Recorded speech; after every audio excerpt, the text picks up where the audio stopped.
سارة سلامة حملت من غير جواز وظهرت بالهوت شورت في أول دور ليها في مسلسل ابن حلال مع محمد رمضان. بتلبس ميني جيب في عز البرد ومش فارق معاها أي حاجة. طب إيه هي قصتها مع صالح جمعة وقصة حملها من غير جواز؟ تعالي نشوف مع بعض. سارة سلامة وصالح جمعة باتوا مع بعض في أوضة واحدة في فندق، باتوا ليلة كاملة مع بعض. السر في علاقة سارة سلامة مع صالح جمعة. صالح جمعة كان بيلعب في نادي الأهلي، ووقتها اتعرف على سارة سلامة وحصل بينهم إعجاب مشترك.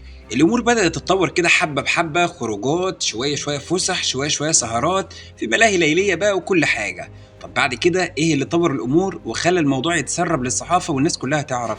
انهم كانوا مع بعض في اوضه واحده في فندق في الغردقه، وحصلت مشكله. صالح وساره كانوا قاعدين ليله واحده بس في الفندق وكل ده عادي ومفيش اي مشكله. لكن المشكله واللي كبر الموضوع واللي كانت غريبه جدا الصراحه، ان صالح جمعه ما دفعش حساب ليله في الفندق، الليله الوحيده اللي هم قعدوها.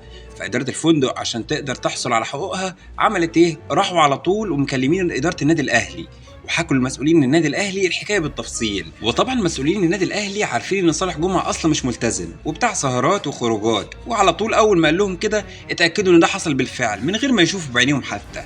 المسؤولين اتكلموا معاه واتخصموا من مستحقاته وطلبوا منه ان هو يبعد عن سارة سلامة. لكن صالح جمعة ما فرقش معاه واستمر في علاقته مع سارة سلامة، والناس شافتهم في اكتر من مكان مع بعض وفي اكتر من ملهى ليلي.